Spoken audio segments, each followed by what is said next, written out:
أعوذ بالله من الشيطان الرجيم بسم الله الرحمن الرحيم. Assalamu alaikum wa rahmatullahi wa barakatuh. Comment ça va? Tout le monde va bien? On a pris cette occasion aujourd'hui pour nous revoir, nous rappeler tout comme ce que Allah tabaraka wa ta'ala lui-même nous rappelle, car a descendu ce verset فَذَكِرْ فَإِنَّ ذِكْرَ تَنْفَعُ الْمُؤْمِنِينَ, de nous rappeler car le rappel profite aux croyants, et il nous a dit également طالب العلم فريضة على كل مسلم ومسلمة, que la recherche, la quête du savoir est une obligation pour tout musulman et musulmane. Donc nous prenons cette occasion aujourd'hui pour nous rappeler surtout un sujet qui nous est réellement vraiment familier, car nous l'entendons au minimum 5 fois par jour dans les pays musulmans. Ce que nous veut dire aujourd'hui, ce que nous allons voir l'appel à la prière. Qu'est-ce que nous disons dans l'appel à la prière? Quand on entend l'appel, enfin, c'est lui qui appelle à la prière. Mais avant tout, je vais vous raconter juste une petite histoire qui s'était passée. Une fois, je suis rentré dans une salle de prière. Et quand je suis rentré, j'ai fini mes 2 unités. Je me suis retourné. À ma droite, il y avait un frère qui se voyait qui revenait vers Allah. Vous voyez ce que je veux dire? Et à ma gauche, je vois un jeune Français reconverti qui était prosterné, lui. C'était la première fois qu'on se voyait, et avec le temps, on est devenus vraiment amis. Et au moment, il y avait ces 2 situations. Je vois le frère qui revient vers Allah, et un autre qui était pas né dedans et qui s'est reconverti, qui est prosterné. Et je voulais dire Allahu Akbar. Au moment où je lui prononçais le mot, c'est au moment où le mézan, c'est lui qui appelle à la prière, lui aussi, il appelait. En fait, en gros, tous les deux, on a prononcé le mot Allah Akbar au même moment. Allahu Akbar. Ça m'a vraiment bousculé au point qu'il y a une larme qui est sortie, tellement c'était intense. Parce que quand je regarde à droite, je vois le frère qui revient vers Allah assis dans la mosquée et qui lit le Coran.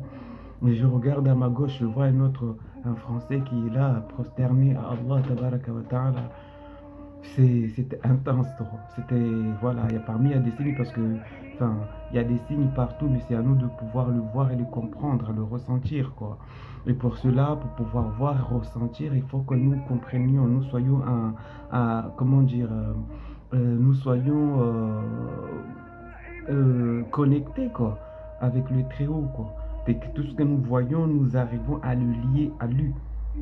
Tu vois? Et c'est dans ces contextes que l'ange Gabriel était descendu au prophète Mohammed alayhi salatu wassalam pour lui révéler la prophétie, et qui, vous savez, premiers versets qui ont été révélés au prophète sallallahu alayhi wa sallam, c'était Ikra. Et le mot Ikra, c'est pas seulement lire, mais c'est une liaison de lier. Tout ce que tu vois autour de toi, le lier au Créateur, que c'est lui qui tout ce que tu vois autour de toi. Et à partir d'aujourd'hui, mon frère et ma soeur, liez tout ce que vous voyez autour de vous à Allah.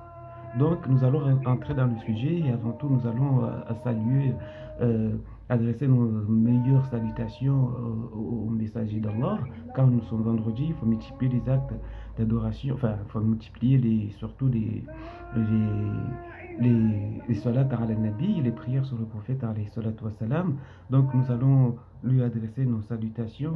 As-salatu wassalamu alayka ya Rasulallah, as-salatu wassalamu alayka ya Habib Allah, as-salatu wassalamu alayka ya khayra khalqillah, wa ala ahlika wa sahbika wa man tabi'aka bi ihsanin ila yawmiddin. Que la prière et les saluts soient sur le messager d'Allah, que la prière et les saluts soient sur l'envoyé d'Allah, que la prière et les saluts soient sur le bien-aimé d'Allah.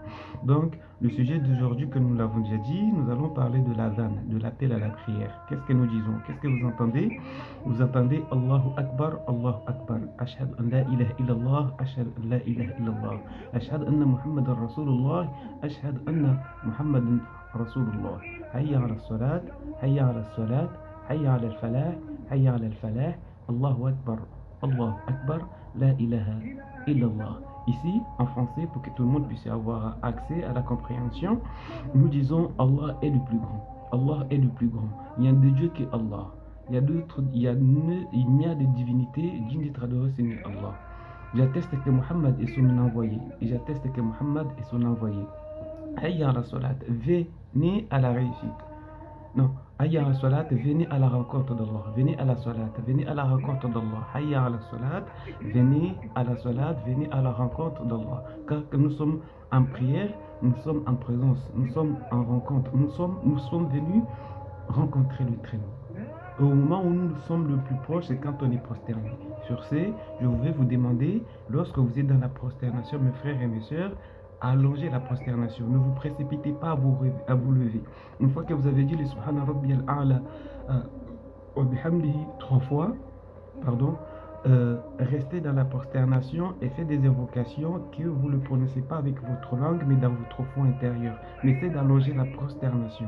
Donc, quand nous disons Hayya ala salat, venez à la salat, tu vois, venez à la rencontre d'Allah. Hayya ala al-falah, venez à la réussite. Venez à la réussite, il nous appelle. Et 5 fois par jour, nous entendons cela.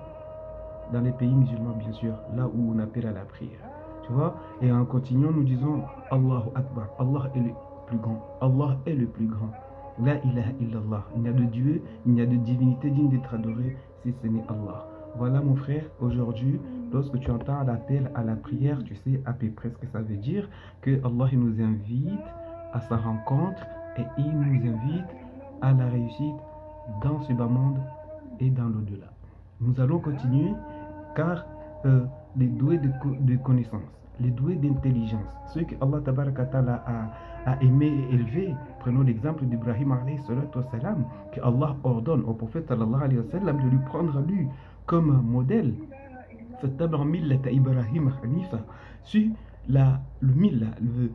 la traduction d'Ibrahim. Ibrahim, il était comment? Allah Ta'ala nous a tellement parlé d'Ibrahim alayhi salam quand il nous dit, mais c'est vraiment étonnant, ce verset ça m'étonne tout le temps chaque fois que je me rappelle. Quand Allah Ta'ala lui-même il dit qu'Ibrahim était tout un peuple parfait. Inna Ibrahim kana ummatan qanitan lillahi khanifan wa lam yakun minal mushrikin. شاكرا لأنعمه اجتباه وهداه إلى صراط مستقيم وآتيناه في الدنيا حسنة وإنه في الآخرة لمن الصالحين. Allah Ta'ala nous parle d'Ibrahim en nous disant qu'Ibrahim, lui seul, un homme, Allah nous a dit qu'il était tout un peuple parfait. Allahu Akbar. Mais on a du mal à l'entendre, ça vient d'Allah. Allah nous dit qu'Ibrahim était lui seul, un homme, était un seul homme qui était un peuple parfait. Il n'était pas du nombre des associateurs. Car tout son peuple adorait des statues à part Ibrahim. Ibrahim, il croyait en un seul Dieu et unique. Donc il était meilleur que tout un peuple. Donc il était lui seul un peuple. Deuxièmement, il était reconnaissant vers les bienfaits d'Allah. Et Allah nous dit que nous l'avons élu et guidé vers un droit chemin.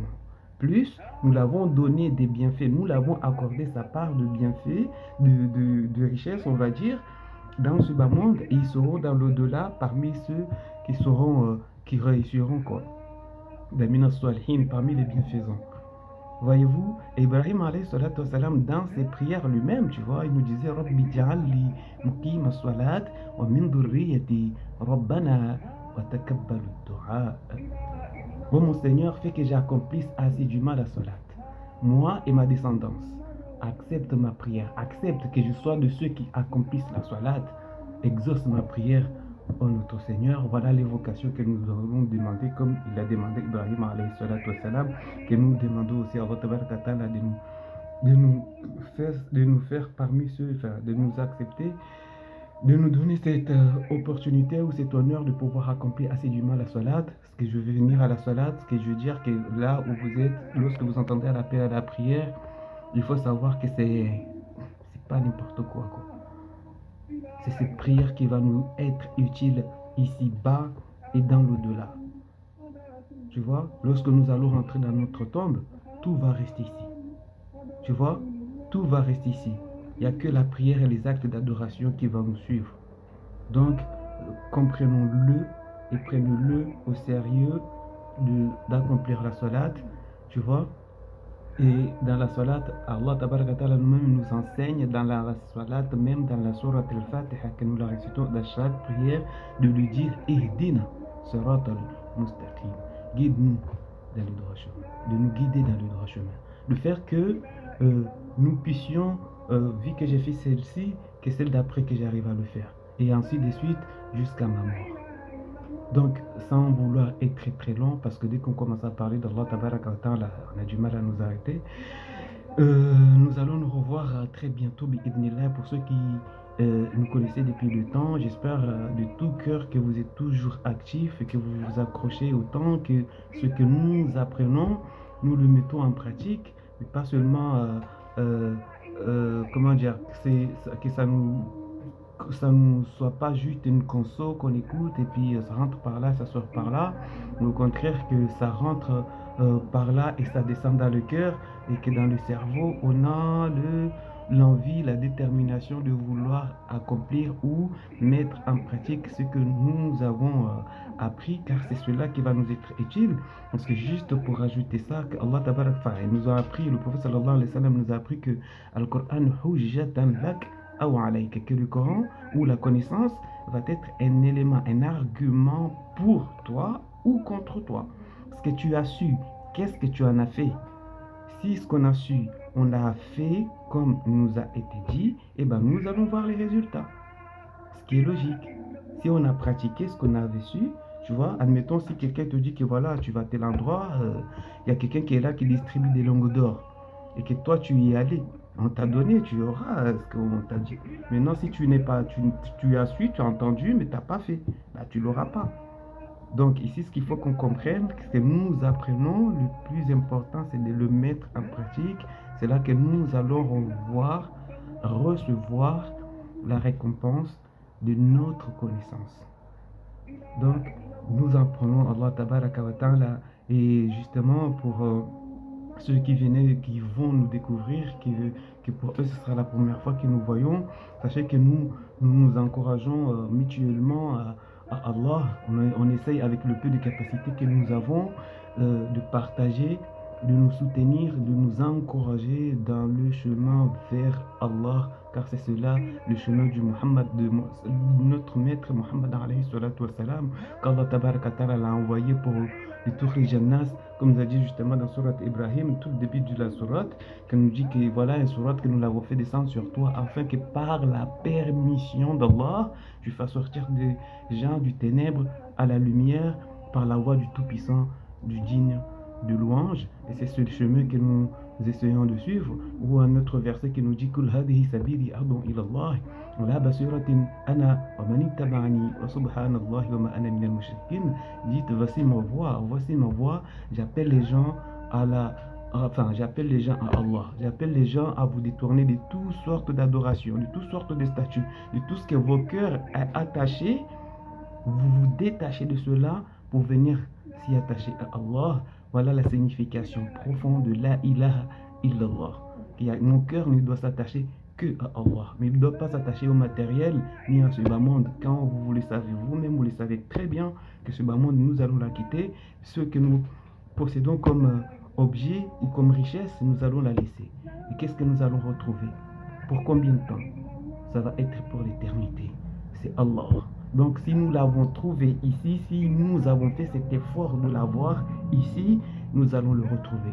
Tandis que si nous l'avons négligé, tu vois, accordé peu d'importance, eh ben, nous allons aussi voir ce résultat. Nous sommes là pour nous encourager à s'attacher à Allah Tabaraka wa Ta'ala. Donc, j'implore Allah qu'il fasse de vous et de moi, de ceux qui entendent les bonnes paroles et qui suivent ce qu'il y a des meilleurs, car ce sont ceux-là qu'Allah Tabaraka wa Ta'ala a guidé, et ce sont ceux-là les doués d'intelligence. Ja'alna Allah iyyakum min alladhina yastami'una al-qawla fayattabi'una ahsana ulaika alladhina hadahum Allah wa ulaika hum ulul albab. Et en attendant, d'ici, on se reverra encore très, très bientôt. Je vous salue par la meilleure des saluts et en vous disant salam alaikum wa rahmatullahi wa barakatuhu wa ila lika. À très bientôt. Assalam.